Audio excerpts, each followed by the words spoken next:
Today I'm doing a review about a new aluminum pulse welder I bought. It's the poweredge brand. I don't know why they put GoFab CNC on it, because they do sell CNC cutters, but what's that got to do with the welder? I don't know.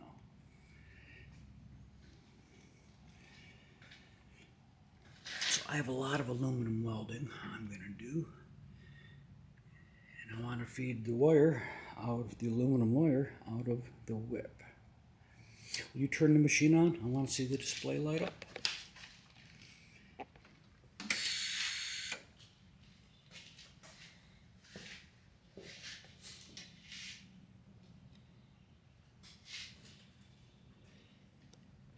So that's the display. Maybe I'll explain more of it later. I'm very good at aluminum welding. I do lots of it. Today my project includes taking these frames and welding them into square oblong shapes so we can build a special custom gate. And when they're assembled, they will look like that.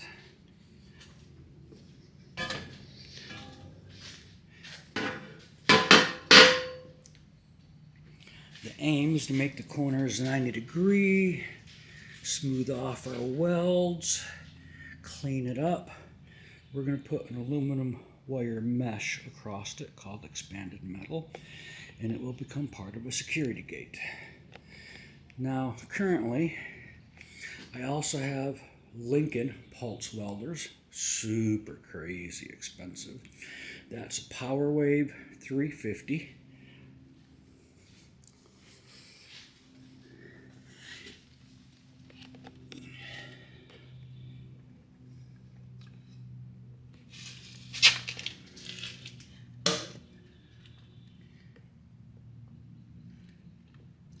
There's no display here, although that's the power button. The displays actually light up on this.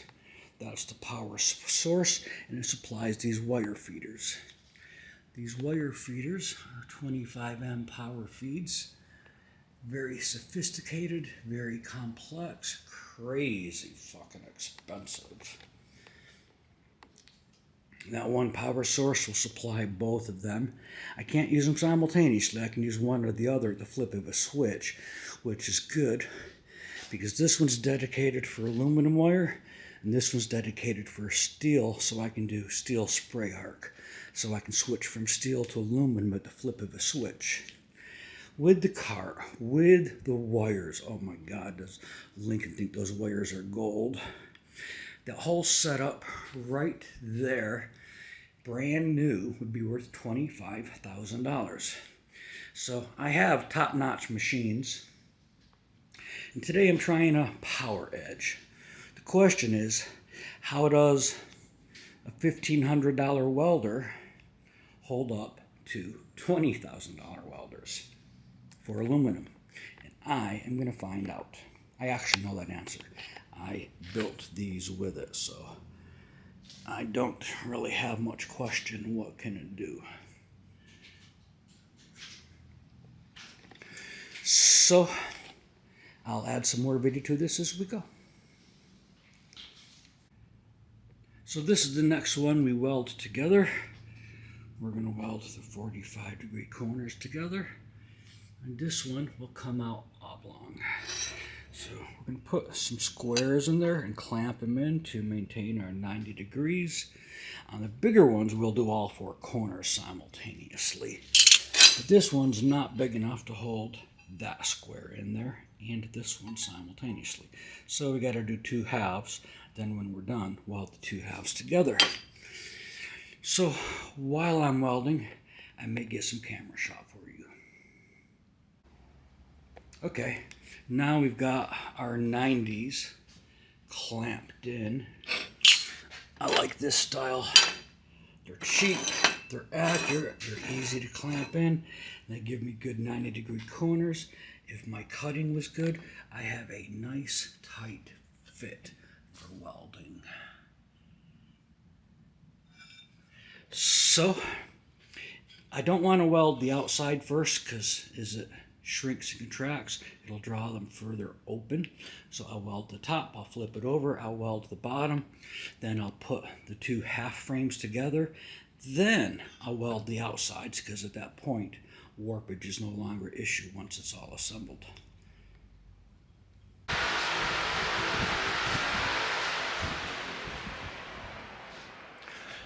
Okay, because everybody asks what are these hoses for I put in my mouth. They help keep my hot, humid breath out of the helmet so it doesn't fog up.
Okay, naturally, you probably want to see the weld.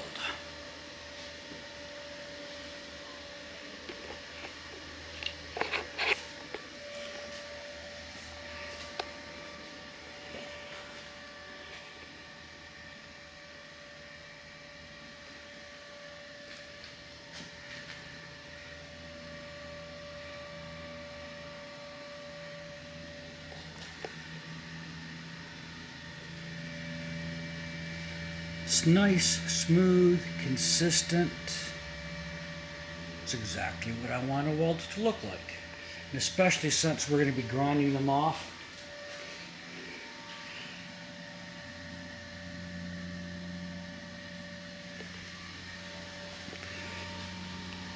How much metal I have on top is irrelevant because we're going to grind it off. Okay, we're ready to weld the two halves together. At the top, I have a nice tight closed fit. But here at the bottom, my cuts weren't perfect. I have a bit of a gap. You can see the gap. The bigger the gap is, the harder it is to weld, the more the aluminum wants to melt through and drip through. If I trim out some, close that gap up, it'll be an easier weld. I believe that gap is small enough that I could weld it just the way it is with the pulse welder.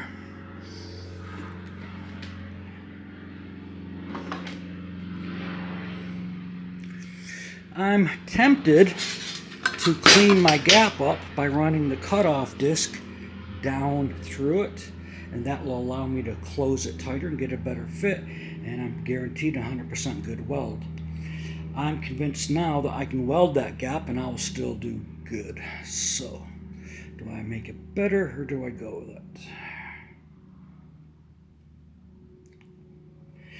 If the gap's too big and it starts to melt through, I'll have to pause and let it cool and hit it again so I don't melt through.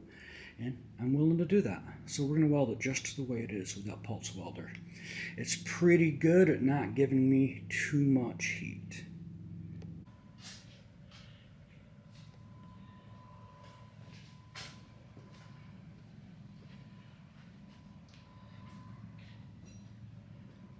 Now, because I have that huge gap, I'm not going to preheat it because the gap's not going to absorb as much of the heat away from my weld as a typical cold start. So I'm just going to hit that and go.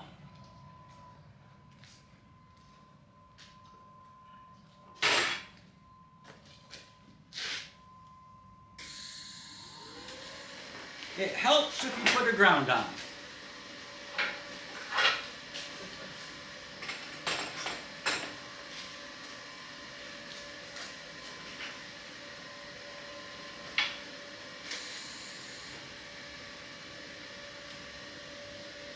If you don't like sparks, not hooking up a ground is a good way to avoid sparks.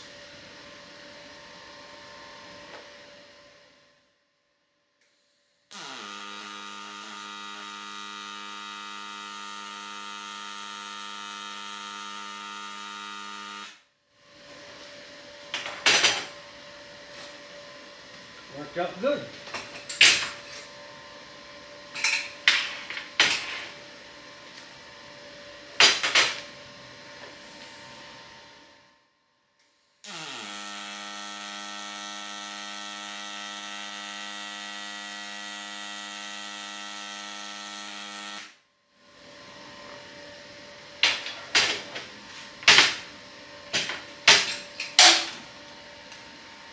Light.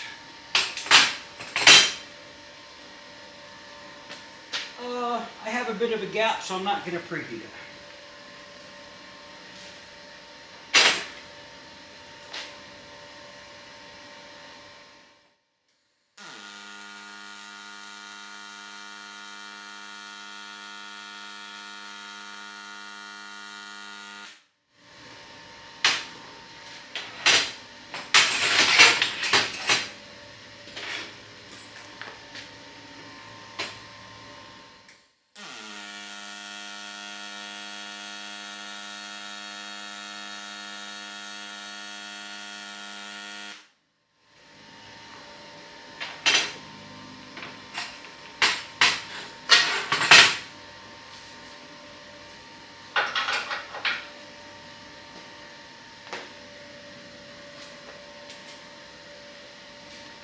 And I have 2 electric fans on this side of the helmet. And that's what this battery's for. It takes the humid air out of my helmet and blows it out. It helps me not fog up, because fogging up is a problem I have.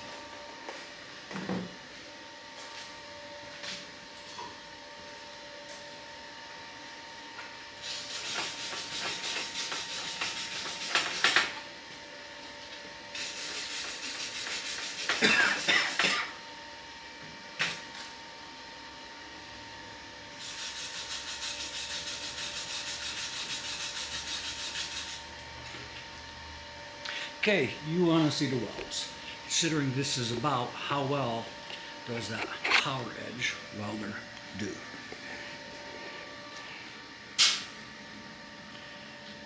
Still a bit warm, but I had a lot of penetration all the way through. Nice big fat puddle, although we're going to grind it off. After I get these clamps off, I'll do the outside edges.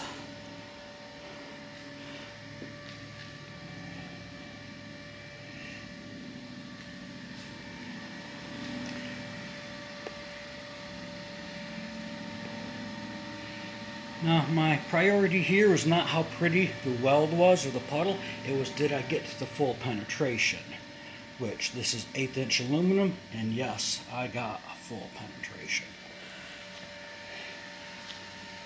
It was pretty easy staying and dwelling till I could see it melting through, about creating a borderline hole.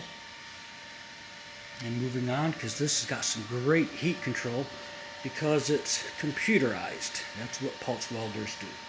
And if you're new to pulse welding, always wear sleeves or you'll get a badass sunburn. Short circuit MIG welding won't give you a sunburn, barely at all, but high frequency pulse welding can give you a nasty sunburn, so wear sleeves. That new poweredge double pulse welder is really doing good. I did those side welds at 102 amps. I don't know if you can see that. According to what I'm seeing, the camera's not focusing on that real good. I'd have to play with the focus and I don't have time. But I'm not going to explain to you the settings.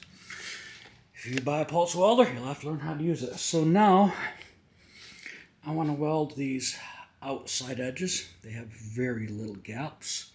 I've got 4 of them to do.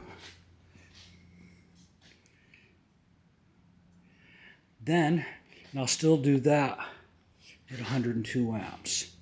Then I will go to the insides. They draw more heat, so I'll turn my amperage up to 115 amps for the insides. I have 4 insides to do, and this piece will be done, not counting the grinding.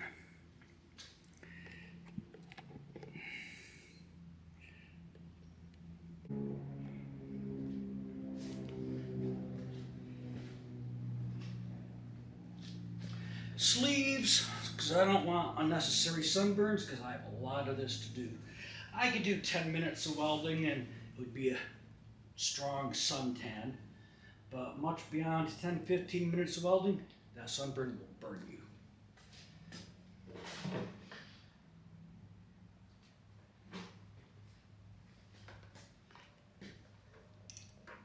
Now, because these points are thin, because they were cut at a 45, I don't need preheat on those points.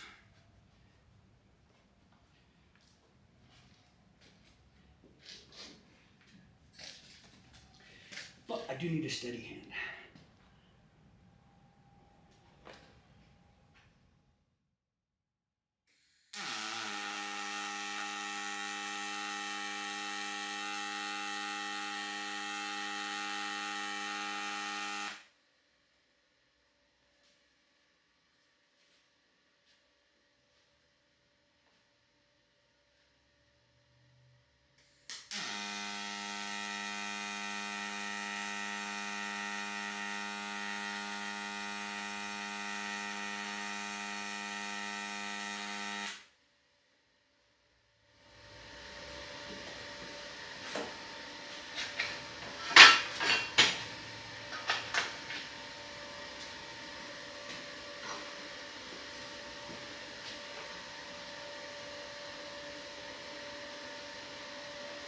I'm waiting for my whip to stop swinging.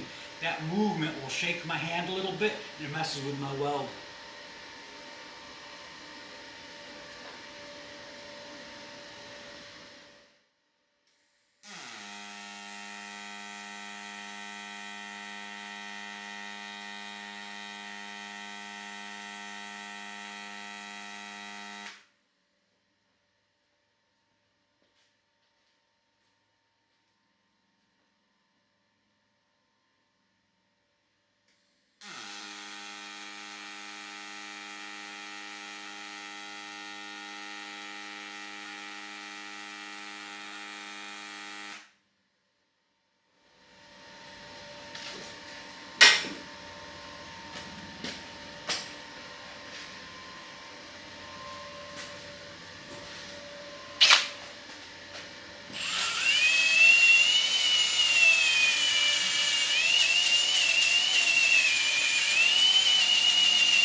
Okay, you don't want to see a city weld, you want to see how good it do clean.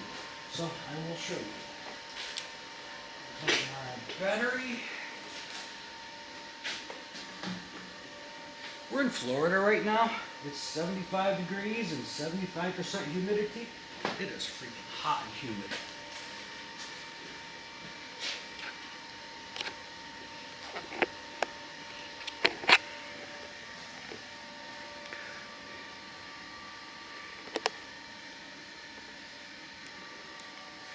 I had great penetration, and with the computer assisting me, because pulse welding, the computer will adjust my amperage and voltage and adjust my wire speed feed to assist me, and oh my God, does it do a great job. I used to do tons of welding with the Eastwood and a spool gun, and you could do aluminum, but boy was it an uphill battle.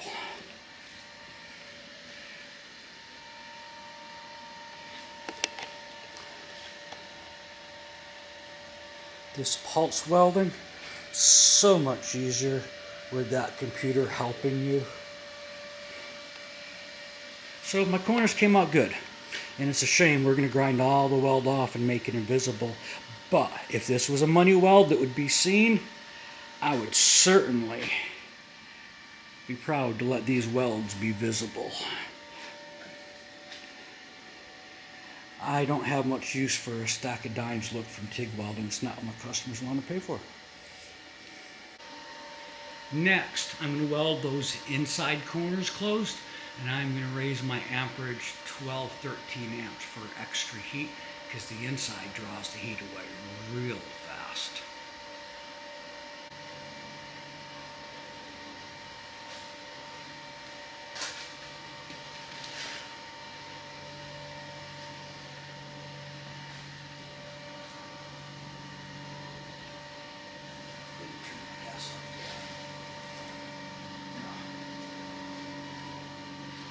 What is that industrial welding up?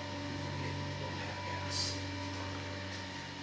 Now, you have to turn something. Yeah.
Even with my heat turned up, I'm getting a cold start.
just did a bird's nest. That's going to be fun to get the bird's nest out of the feed wheels.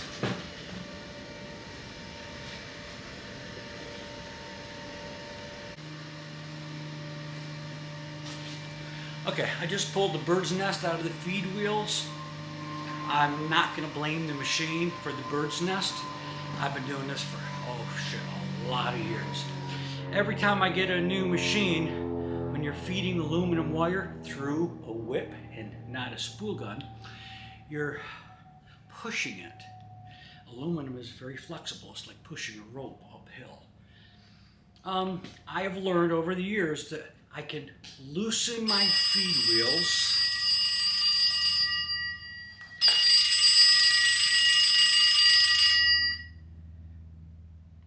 Hello, this is Chris. Hey Chris, this is Cheyenne at Crystal Tracker. Hi, how you doing, Cheyenne? I'm doing pretty good. Did you by chance get Anthony's voicemail this morning? No, I didn't. Okay, so he got your unit done. There was some kind of sensor or pressure thing. I can't remember the name of it, and of course he walked away. That you wanted to, I guess, a pressure gauge. Yep. So that there's no way to install it because I think it has to go behind. The only place they could put it is by the pedal, and it doesn't jive. Okay. So you're saying But the tractor's other than ready? that, everything else is done. Okay. What's the total bill? Total, he got you to hold on, I just have that pulled up, and of course I clicked out of it because today is like the third Monday of the week. So it's $1,787.46. Okay. Thank you, Crystal. I'm busy, so I gotta go. Oh, nope, you're good. Have a good day. Bye. So, as I was saying, if the feed wheels are too loose, they're going to slip on the wire, and the wire moves erratically, fast, slow, as the feed wheels slip. And as the wire changes speed it travels, it screws up my weld. So I've learned they've got to be tight enough that it never slips unless it's going to fuse to the tip. I've learned there's a really small window where I can have the feed wheels just loose enough it'll slip and not bird's nest, but not slip unless I'm fusing to the tip. So I don't have this set up in that fine window. So I'm going to blame this bird's nest on me. Now we will go back to finishing this weld.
I got wrong glasses on. I have special glasses I use for welding. They are 100% bifocal, whereas these only have a little bifocal on the bottom. So these are prescription 100% readers, so I can see everything clearly within 15 to 20 inches of my face.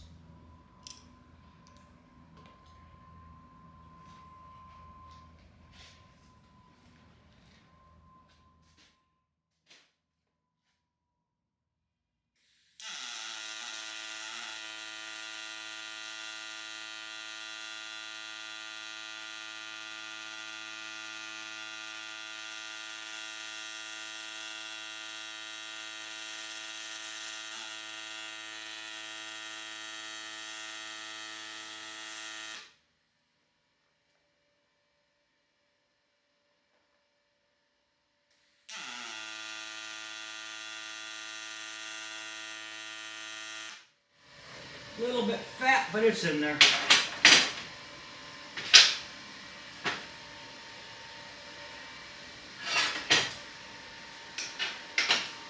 Oh, I missed a corner here. I didn't quite get it 100% fully.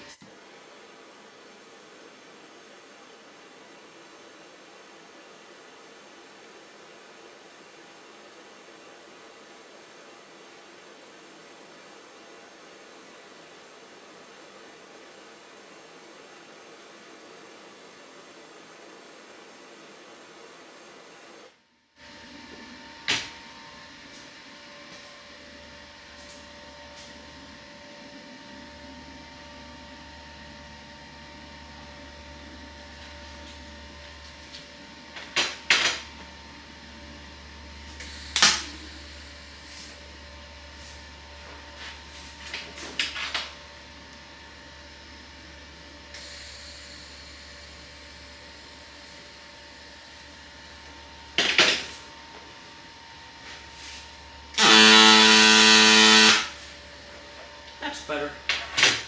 All better.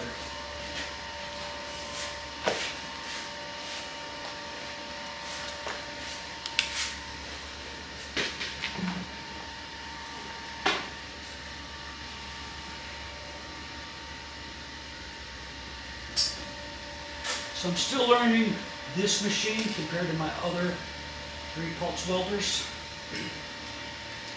I'm still learning how to tweak the settings to get exactly what I want. I'm not great yet at knowing all the insides and outsides of this machine.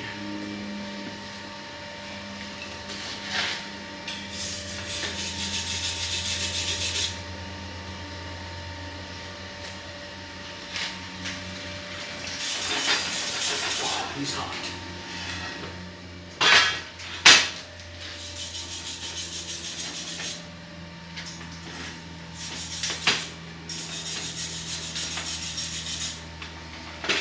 When in doubt, put in more weld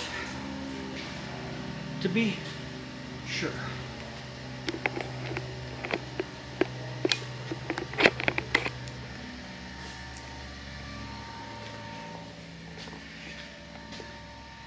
So as I get used to this machine more, my inside welds will get better. I won't brag about them yet, but they're strong enough for the purposes of this security gate. A little crater, but he's tall enough, not sunk too bad. And this one, well, you can see I didn't fuse at the bottom totally. How much of that is me and how much of that is I didn't have the machine dialed in perfect. I will take the blame. Because from what I know of these machines, they're built by Jeff Knapp. He's an engineer. He designs these machines. He programs the pulses and all the programming that goes in them. He buys the individual components, I assume from China, like everybody else has to. He buys the individual pieces to custom build his own machine. He gets the pieces shipped to him, and he assembles these machines one at a time, personally. The first time I bought a machine from Jeff Knapp was 5 years ago. I bought a little orange Avertech pulse welder, and at that time I didn't know pulse welding, and I bought it from his company. At that time it was called Avertech. because Jeff had a reputation that he'd answer the phone even on a Sunday if you needed tech support, and I couldn't believe that was actually possible. So before I bought my machine, I called him up on a Sunday to see if he really did answer the phone, and he did. And that was the deciding factor. Did I want to buy his machine? Because you can actually get a hold of somebody that really knows that machine. Go ahead, call Lincoln, call HTP, and you're going to get somebody on the phone that doesn't know shit about the machine. This guy engineered and built these machines. That's why I buy them from Jeff Knapp. And the price for the machine, it's a bargain. This one was $1,500. My last little orange Avertech, I think I paid $1,300. And they're just amazing pulse welders. Now, Lincoln's still a great machine. I'm not going to take anything away from Lincoln. HTP makes a great fucking machine. Peter Zilla is a great teacher. I respect him big time. However, you want a great machine for $20,000? Or do you want a great machine for, in this case, I've got $1,500 in it. And he does what I need it to do. If he didn't, guess what? I'd fire up him. He's sitting right there. He'd do these welds, and it wouldn't take me any extra. Sometimes I use the Lincoln when I'm doing shop welding, and those are gone in a mobile welding job. I love those because you can pick them up and carry them and take them anywhere. That setup right there weighs about 800 pounds. I don't even dare roll him outside of my shop onto the gravel driveway because I can't move it. So he's fine, but he's just too heavy. This one's fine, but I can take him and go. And to me, that means a lot. And as I learn the machine properly and I dial it in properly, these machines by Jeff Knapp, they'd make some great freaking welds. Okay, now we're done using the poweredge double pulse welder for today. And I'll show you this piece we did. We took off all of our welds, smoothed it out, gave it a bit of a polish.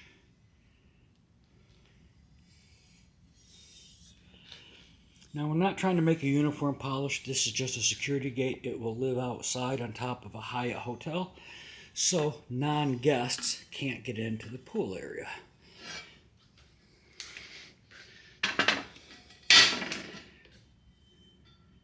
So finger-wise, it feels perfect. Polish-wise, you can see little differences in the grain of the polish.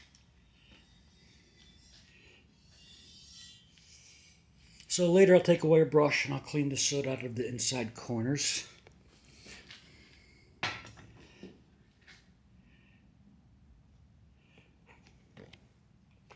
We bumped it, flipping it. Sometimes we're not careful enough, and aluminum is very tender. Come on, focus. That's it.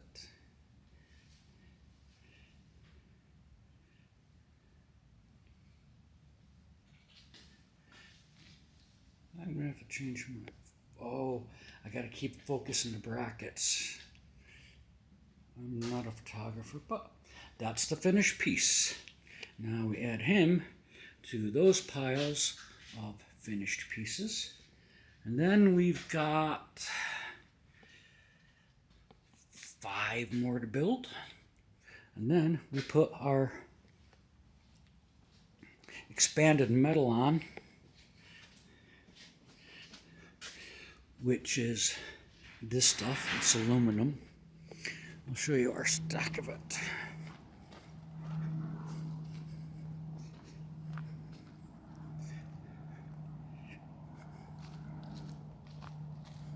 We've got a whole pile of it brand new. So they get welded to the frames and they create the security gate aspect because people can't reach through to unlock the gate and they can't climb that smooth surface.